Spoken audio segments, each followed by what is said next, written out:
Voyager 2 হারিয়ে যায়নি।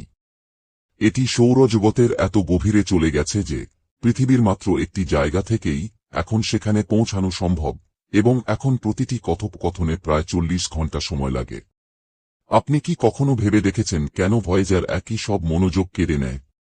আর খোঁজাখুঁজি করবেন না, কারণ ভয়েজার 2 যেখানে গিয়েছিল তার ফলে পৃথিবীর পক্ষে সেখানে পৌঁছানো অনেক বেশি কঠিন হয়ে পড়েছে। ভয়েজার 2 1977 সালে উৎক্ষেপিত হয় এবং এটি ইতিহাসের একমাত্র মহাকাশযান যা বৃহস্পতি, শনি, ইউরেনাস ও নেপচুন ভ্রমণ করেছে। কোনো মহাকাশযানই আর ইউরেনাস বা নেপচুনে ফিরে যায়নি। গ্রহগুলোর সঙ্গে এর শেষ সাক্ষাৎ সবকিছু বদলে দিয়েছিল।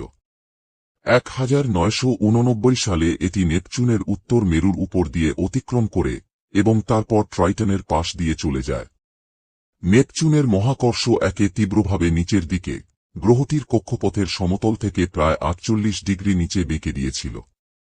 বর্তমানে ভয়েজার 2 পৃথিবী থেকে 13 বিলিয়ন মাইলেরও বেশি বা 21 বিলিয়ন কিলোমিটার দূরে সূর্যের সুরক্ষামূলক হেলিওস্ফিয়ারের বাইরে আন্তঃনাক্ষত্রিক মহাকাশে ভ্রমণ করছে। এই দক্ষিণমুখী গতিপথ একটি গুরুতর যোগাযোগ সমস্যা তৈরি করে। ক্যালিফোর্নিয়া এবং স্পেনে অবস্থিত নাসার স্টেশনগুলো এর সাথে সঠিকভাবে যোগাযোগ করতে পারে না। যোগাযোগ নির্ভর করে অস্ট্রেলিয়ার ক্যানবেরা ডিপ স্পেস কমিউনিকেশন কমপ্লেক্সের ওপর, যেখানে 230 ফুট বা 70 মিটারের DSS-43 অ্যান্টেনাটি একমাত্র ডিশ যা ভয়েজার 2 কমান্ড পাঠাতে সক্ষম। একটি রেডিও বার্তা পৌঁছাতে প্রায় 19.5 ঘন্টা সময় লাগে এবং এর উত্তর ফিরে আসতেও একই সময় প্রয়োজন হয়। নাসা আজ একটি নির্দেশ পাঠিয়ে তা কাজ করেছে কিনা তা জানতে প্রায় 39 ঘন্টা অপেক্ষা করতে হয়।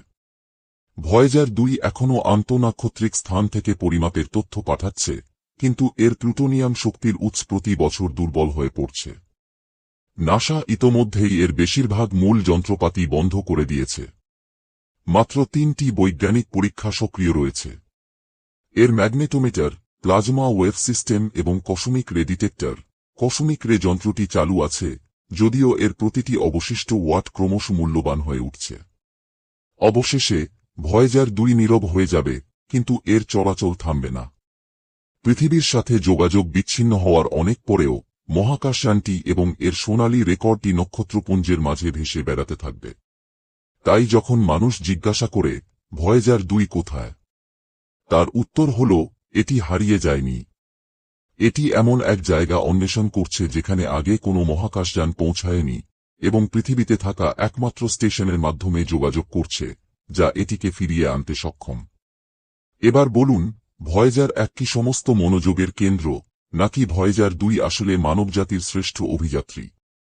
পৃথিবীর বাইরের আরও যাত্রার জন্য সাথে থাকুন। ইনশাআল্লাহ মহাকাশের আরও বিস্ময়কর তথ্য আর আপডেট নিয়ে আসবে ইউটিউব বাংলা।